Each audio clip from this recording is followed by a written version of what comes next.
Health and safety is one of those things that people love to hate. There are all those stories in the media about health and safety going mad. But when it comes to commercial cleaning, health and safety has to be taken seriously. Many of the products that we use can be harmful if used incorrectly. Also, the equipment we use has to be used and maintained correctly to avoid personal injury. Then the act of cleaning itself can be dangerous, particularly regarding posture, lifting and the use of ladders. The best way we can create a positive attitude towards health and safety is to make sure that everyone is involved in creating best practice procedures, and that once they are created, they are adhered to. But this is not just about best practice. Health and safety is also enshrined in the law. So if we do not pay attention to safety in the workplace or cause injury or infection to someone, then whoever is responsible is liable to prosecution. To help with compliance, Jangro provide a wide range of safety data sheets as required by the Control of Substances Hazardous to Health regulations and the Chemicals Hazard Information and Packaging for Supply regulations. Also exclusive to Jangro, we provide safe working procedures and product usage guides, which explain the safe and appropriate use of each chemical in our range of cleaning products.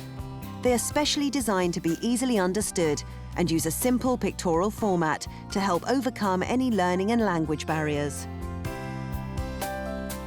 There are also easy-to-understand Jangro wall charts covering health and safety issues. We also provide employee handbooks to help in understanding health and safety best practice. In this module, we'll introduce you to the key aspects of health and safety regarding the cleaning industry. Further detailed information can be found in the unique Jangro guides, data sheets and wall charts. It's the employer's responsibility to conduct risk assessments and continuously monitor safe working practices and to ensure best practice is applied at all times. It's important that we report any issues, injuries or accidents in the workplace to a supervisor. Well done, well spotted. I'll make a note on here and we won't use this again. No site will be perfect, but we're all obliged to contribute towards a safe working environment. Jangro have produced a set of comprehensive risk assessments to assist in compliance.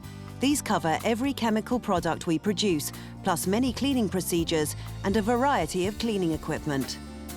Some cleaning activities represent more risk than others, such as working at height. It's not a good idea to stand on chairs or other objects instead of using a stepladder, but we must all be aware of the correct use of ladders. Consult your risk assessment to make sure you get both the preparation and use of ladders correct. But it's not just obvious hazards, such as the use of ladders. For instance, we need to adopt the correct working posture when using cleaning machinery. So always work in an upright position and with a straight back.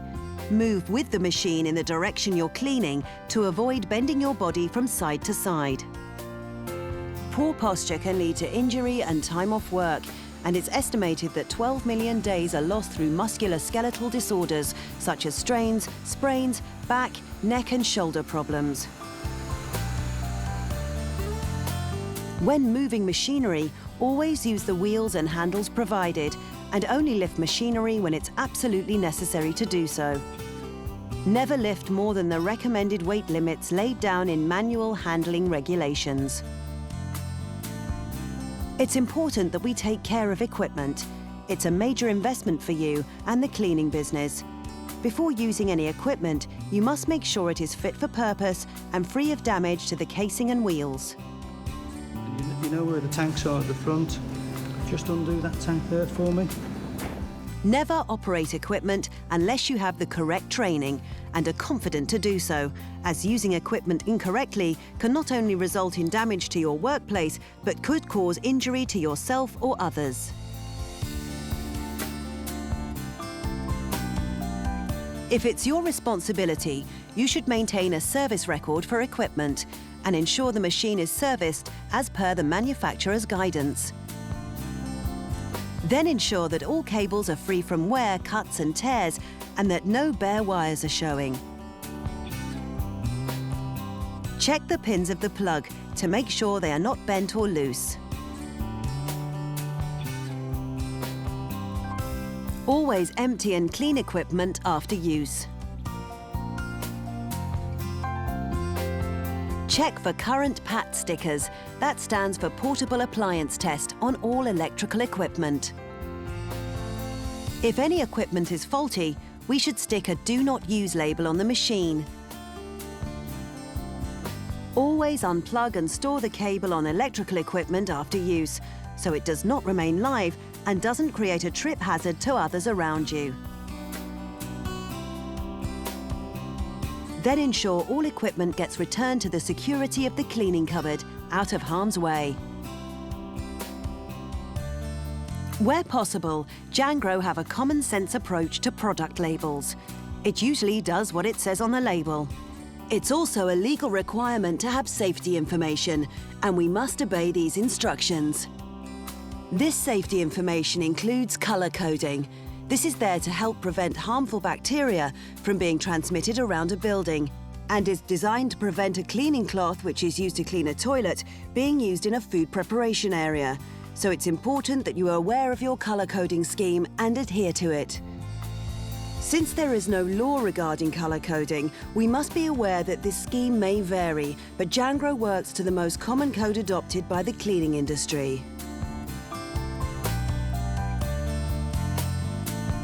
There are also a number of hazard warning symbols on labels, warning if a product is an irritant, corrosive, flammable, or harmful to the environment. Many products also include a pH scale on the label, which is numbered from 0 to 14. The pH scale of 7 is neutral, and any product with a number below 7 is acidic. The majority of washroom cleaning products are acidic and have a low pH number because they have to be effective against bacteria and limescale. Any product with a number higher than 7 is alkaline. These include floor polish strippers and caustic soda. Care must be taken when using these products, the correct usage and dilution procedures adhered to, and the appropriate protective clothing worn, so always read the label and check the pH scale before use. When diluting products, always add the product to the water and not the other way round. This avoids the danger of the product being splashed out of the bucket owing to high-pressure water coming out of the tap. Make sure any generic containers, such as this trigger bottle, are labelled correctly. Use dilution pumps to control dosage and prevent spills. There is a Jangro dilution chart for guidance. Also, never mix chemicals, as a reaction may occur and release a toxic gas. Mixing acid and alkaline products may neutralise the cleaning effect. It's important to take care of products. This means always replacing caps on bottles securely and always returning them to the appropriate store cupboard immediately after use.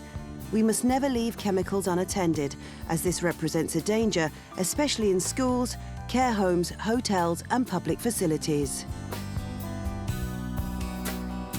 Beyond risk assessments and product labelling, here are some general rules which will help us all adhere to health and safety best practice.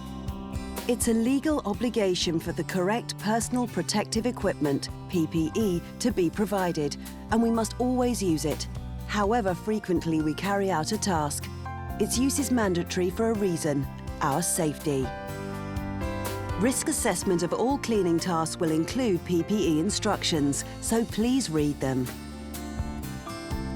PPE will protect our eyes, hands, body, and feet. Doesn't that look smart? Always inspect equipment before use and pay particular attention to electrical equipment. Check the casing is not damaged or cracked, and associated cables, plugs and switches are not damaged in any way.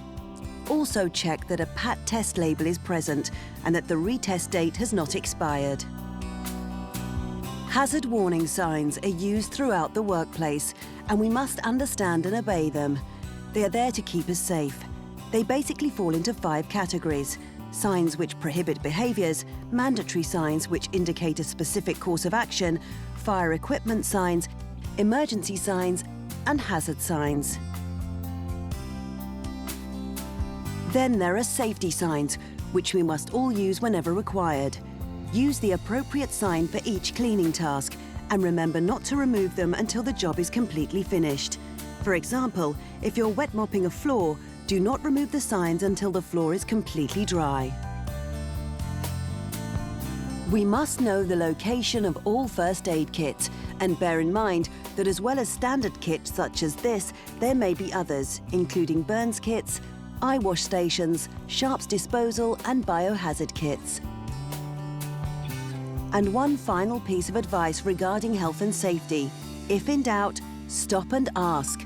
Never ever take risks.